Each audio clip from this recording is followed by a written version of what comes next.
Hey guys, welcome back. In this particular video, we're going to take a look at routing on the ASA. Specifically, we'll take a look at static routes. My objective is to show you how you configure static routes on the ASA. The concept of static routes you should be aware of already, but we'll review it real quick over here. We'll take a look at not only the normal static route that you configure and the configuration command for it, we'll also be taking a look at the static route, the specific special static route called the default route.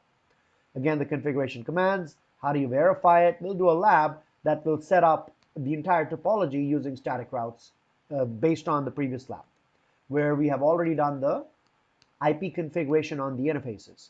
So what is static routing all about? Basically, static routing allows the administrator to configure what? The device, in our case the ASA, so that it knows about remote routes. In order to do the static route commands on the ASA firewall, you use a command called route. As I explained in the previous video, when you go onto a router like a Cisco router, it had the capability initially to run routing for IP, IPX, AppleTalk, different type of routed protocols. Now, because you had these different type of protocols, when you wrote a command, you needed to make a distinction between the command as an IP command versus an IPX command versus an AppleTalk command. On the ASA firewall, you don't have any of those routed protocols. In terms of the firewall, it only supports IP. So there's no need to make a distinction between IP and IPX. So the command over here, most of the commands, like we have already seen the show route command, it's missing the IP in the middle. Similarly over here, rather than typing in the IP route command that you do on a router, here we're going to be using the route command to set the static route. So the administrator will create the static route because he knows about the entire topology. You don't want to run a dynamic routing protocol which communicates with the other router about its routes. I want to do it manually. Although it is something that does not generate any overhead on the network, it is not suitable for a large or a dynamic environment where you have a route added into your network on a regular basis, or it's a large network where you need to keep up with the large routing environment that you have. Not only that, if a route goes down in this case, you would need to manually either take the route down, or you might have a router forward the traffic to the next stop even though the route is down. All right, those are the pros and cons of static routing. Nothing new over here, except for that we don't use the IP route command to do it. Here we use the route command to do it. There are subtle differences in the command. Let's take a look at them. So in the normal IP route command, on the router we use the command as IP route followed by the destination network. Let's say we want to get to 10.1.1.0. We would put the mask followed by the next hop. Let's say in our case 10.11.11.1. Now the same command on a ASA firewall is a little different. First of all, it starts with a route command followed by the exit interface, the interface that I'm going to use to go towards this particular network. So in this case, I would specify the name of the interface. Again, as I've been telling you all along, further commands that you configure after you have configured the name of the interface will point to the name of the interface. So I'm basically saying I want to do a route, I want to create a route towards the 10.1.1.0 network whose mask is 255.0.0.0, which will be reachable via the inside interface. So this is your exit interface over here, and this is your next hop, right? Very similar to the way you do the route command on a Cisco router, with the difference that you do have this additional parameter called the exit interface that you need to specify. Other than that, it's pretty much the same. You're missing the IP command. I told you why you're missing the IP command at the front. So this destination, this mask, the exit interface, and the next hop. That's how you do it. Now, similarly, we have a default route. What does a default route take care of? If you have a large routing table and all the traffic for a particular router exits from a specific interface towards a specific next hop, I can use a special destination address in my route command. On a router, it used to be IP route 0000 and the next hop is let's say 192.1.20.2 in my case, which is router 2. This is how you would do it on a router. Now, if it's a it's an ASA firewall, the same thing. Route 0000, 0000, and the next hop. Oh, one small little thing, exit interface. And so in my case, route outside, because it's an ASA, 0000, couple of zeros, the network, the mask, and the next hop. So basically, it's a static route with a special destination address and a destination mask. Now, one of the things that you can do on a ASA firewall is you can abbreviate the zeros. Let me show you that in the command, the syntax section over here. The default route syntax, exit interface, which generally is going to be towards the outside because that's towards the internet, the network, and the mask, and the next hop. All right, so route outside, 0000, next hop. Now, you do have the ability to, rather than writing the whole 0000 over here, you can abbreviate it and write a single 0 to represent the network, single 0 to represent the mask. So I could technically write the command as 00.192.1.20.2. Although I write it like that, when you go and check your running config, you will see the running config still display the default route in its full form, which is going to be route outside 0000, and the next hop. So the whole thing will be there. It would not abbreviate it in the running config. You'll see the full form over there. All right. So that takes care of the syntax of it, some verification commands. You can do the show run route command, shows you all the routes that you typed in your running config. Show route is your routing table, ping to verify the connectivity if it's there or not. So based on that, I'm going to be doing a lab.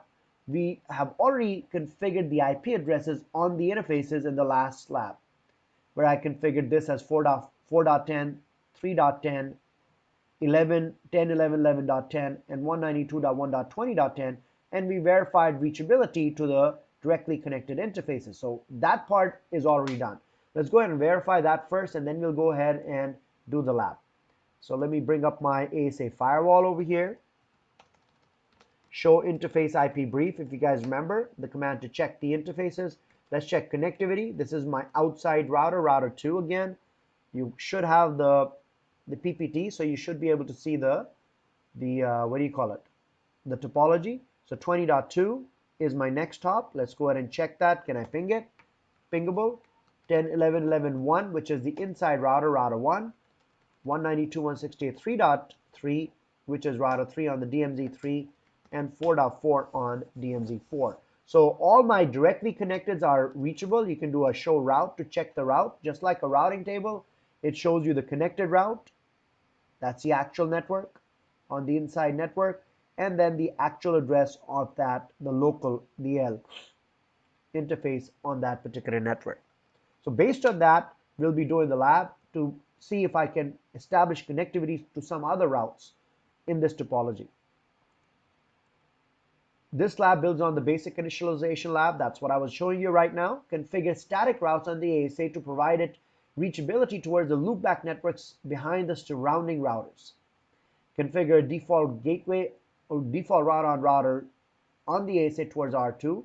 Configure static routes on the ASAs towards the 10xx networks behind R1, R3, and R4. Ping these networks to verify the reachability. So basically what I'm going to do, if you take a look at your topology, all the 10 networks is what I'm going to create the routes for behind R4, this guy, these two routes over here. And then towards the outside, I am going to point a default gateway towards him. So I should be able to reach all the networks over here with the default gateway. So let's go ahead and take a look at if that works.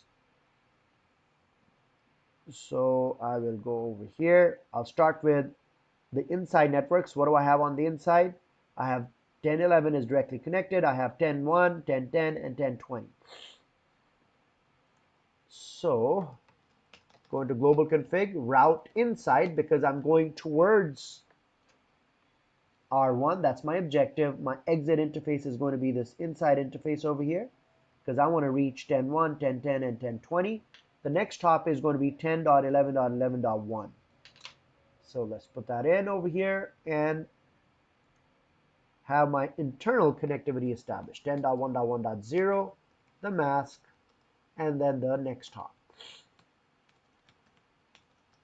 I'm going to do the same thing for the 10.10 network.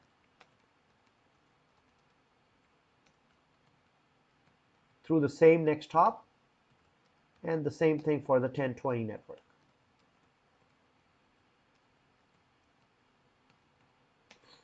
So let's see if I can ping it now. First of all, let's check the route. Show route. You can always do show route static to see only the static route. So I have 10.1, 10.10, 10.20, all reachable via 10.11.11.1, the inside interface. Let's ping it.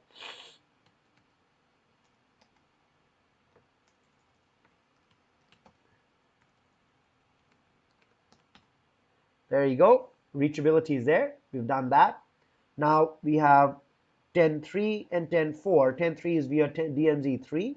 10.4 is via DMZ4. So let's go ahead and do that now.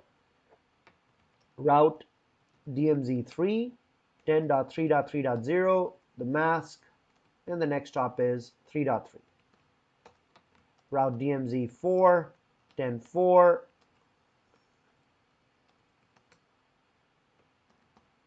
4.4. Let's ping those. There you go. Show route static. Now the two routes come in from 10.3 and 10.4. The last one was the default route that the lab was asking. Configure default route towards ASA2. ASA2 in our case is 192.1.20.2. So what I'm going to do over here is I'm going to do the abbreviated version of it so you guys can see it. 0 for the first 0. This represents this set of zeros, default gateway. Second 0 for the mask, and the next hop. Show route, and you shall see the default route at the top. Or you can also do show route static. Should show you the default route at the top. And I can now ping 199.111, 200.111, or 10.2.2.2. These are 3 loopbacks behind R2. And that's this particular one. We did the ping. 10.1, 10.10, 10.20, 10.3, 10.4, and the default gateway. And the pings, we tried all of the pings. They worked. All good. Done with the lab. So this is the static routes. Among these static routes, generally on the ASA, you would probably do the default route. The other ones, internally, you probably run a routing protocol, which is a better way of doing it. All right? Simple lab, but gets you started. The next lab we'll take a look at now is your dynamic routing protocol labs. We'll start with RIP, and then we'll move on to EdgeRP, OSPF, and BGP. Hope you guys enjoyed it. See you guys in the next video.